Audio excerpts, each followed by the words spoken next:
जब आप हृदय से पुकारते हो, माँ आद्यशक्ति, माँ भवानी, माँ दुर्गा केवल अकेली नहीं आती।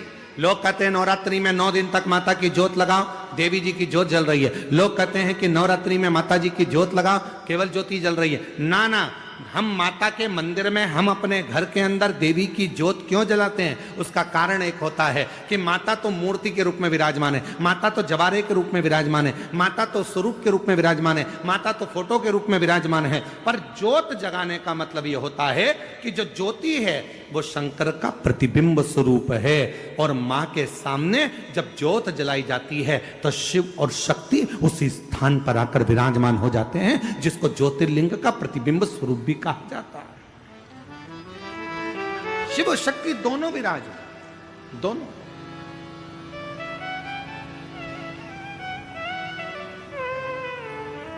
इसलिए शायद दुष्टों का संहार करने के लिए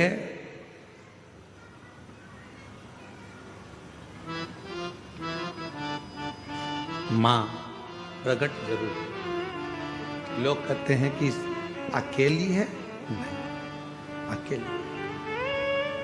अकेली नहीं। एक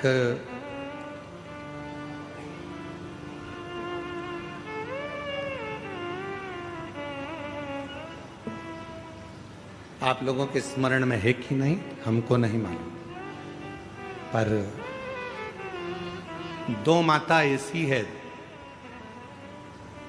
2 जगत जननी ऐसी है कि दुनिया का कोई भी व्यक्ति कितना भी टोना कर दे, चाहे दुनिया का कोई भी व्यक्ति कितनी भी विद्या कर दे, चाहे दुनिया का कोई भी तांत्रिक, कोई विद्या करने वाला तुम्हारे ऊपर कितनी भी विद्या कर दे, 2 देवी ऐसी है जो उस टोना को, उस विद्या को पलट देती है। और यह हम नहीं कर रहे हैं, देवी भागवत कह रहे हैं। देवी भागवत,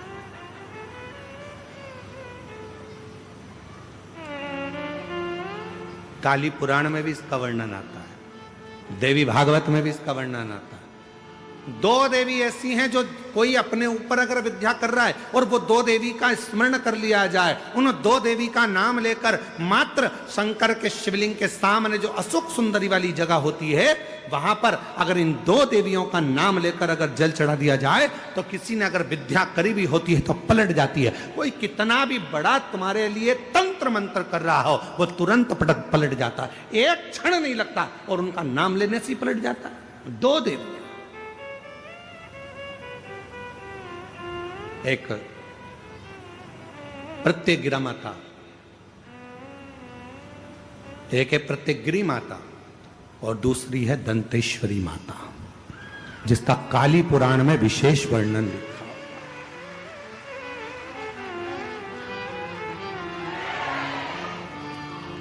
जिसका देवी भागवत में वर्णन आता है। और महाराज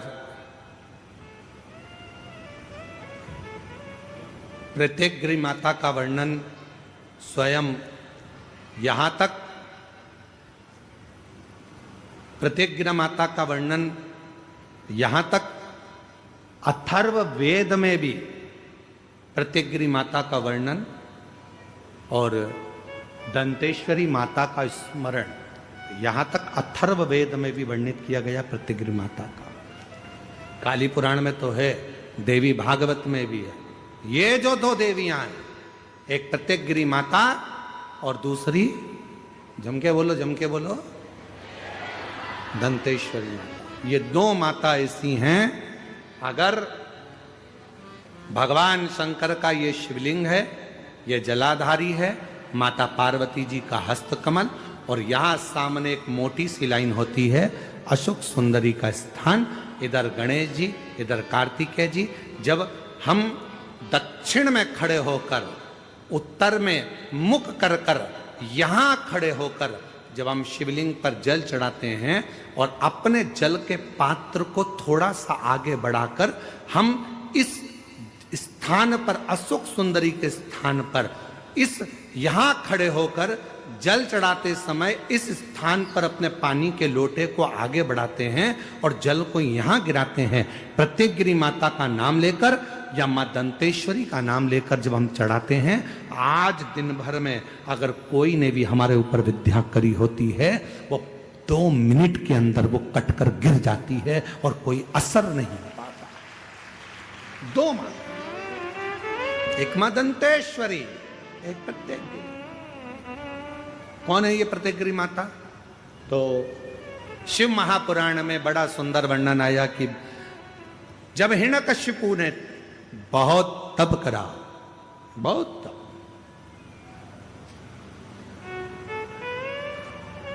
बहुत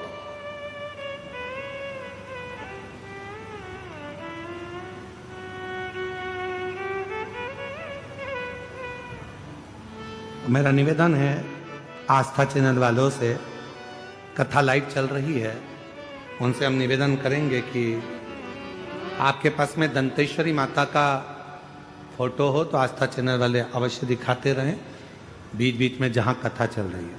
और प्रत्येकगिरी माता का अगर फोटो हो तो सिंह का मुंह होगा माँ का, स्त्री का शरीर होगा माँ का, और बड़े बड़े दंत होंगे उनके, प्रत्येकगिरी माता।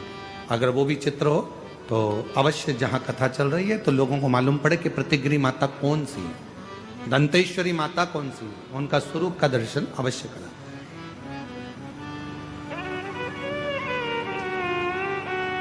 और प्रत्येकगिरी माता का अगर फोटो का आप लोगों को समझ में ना आए तो एक बार हमको व्यासपीठ पर लाकर उस मोबाइल में दर्शन कराएं तो हम भी बता देंगे। प्रत्येकगिरी माता 2 माता ऐसी है। काली पुराण के अंतर्गत, देवी भागवत के अंतर्गत, हमारे वेदों के अंतर्गत 2 माताओं का क्रम बड़ा विचित्र। तो हम अभी जो कथा को प्रारंभ कर रहे हैं तो प्रत्येकगिरी से प्रारंभ कर रहे हैं और इसको लेकर जाएंगे दंतेश्वरी माता तक। मां दंतेश्वरी महाराज,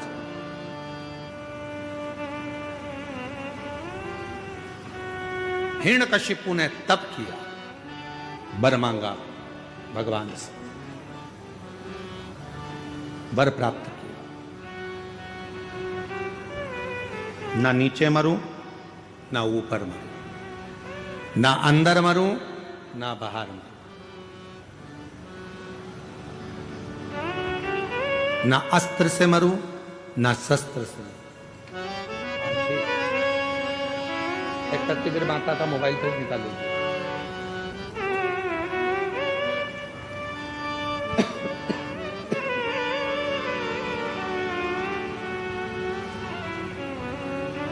ना अस्त्र से मरूं, ना शस्त्र से मरूं, ना दिन में मरूं, ना रात में मरूं, ना नर से मरूं, ना पशु से मरूं,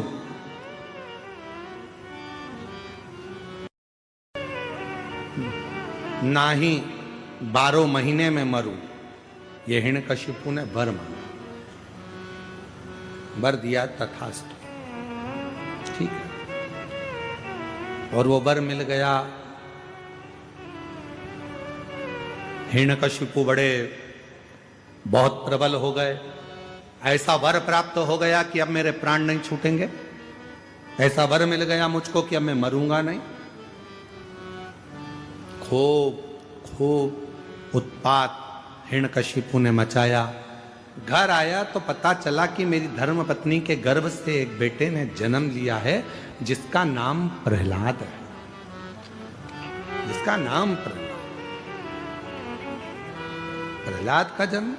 हाँ, और वो भी देवऋषि नारद के घर में कुटिया में हुआ है प्रहलाद।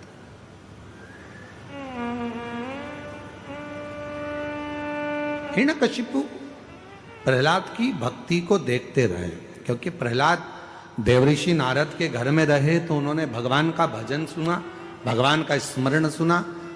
और हिरण्यकशिपु की धर्मपत्नी गर्भस्थ थी, जिसको मारने के लिए स्वयं इंद्र लेकर जा रहे थे कि गर्भ में जो बच्चा होगा वो मारना जरूरी है, नहीं तो हिरण्यकशिपु जैसा क्रोधी होगा, वह भी विवाद करने वाला होगा, असुर होगा।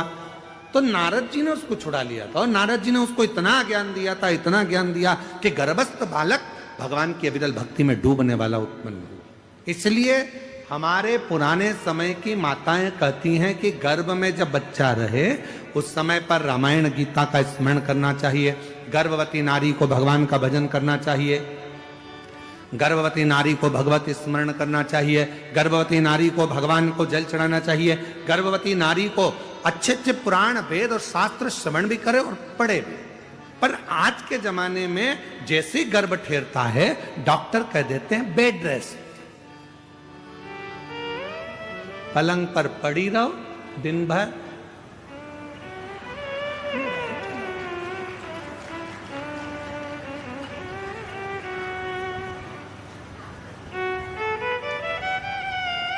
कितनी गर्भवती माताएं हैं?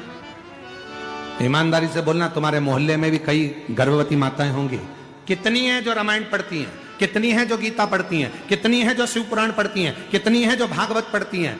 बहुत ना के बराबर कोई माताएं होंगी जो गर्भ अवस्था में भगवान का भजन करती होंगी, गीता रामायण पढ़ती होंगी। बेड रेस्ट का बोल दिया जाए तो माताएं अपना मोबाइल लेकर दिन भर, मम्मी उठ नहीं सकती क्योंकि डॉक्टर ने बेड रेस्ट बोला है, तो मम्मी भी बेचारी क्या बोले, सास तो हमेशा बुरी होती है बेचारी, बोल के भी बुरी होना। तो इससे अच्छा है बेटा जैसा डॉक्टर ने बोला वैसा कर ले। पर हमारे डॉक्टर तो पूर्व समय में कहते थे बेटा खूब काम करो। जैसे एक विदेश में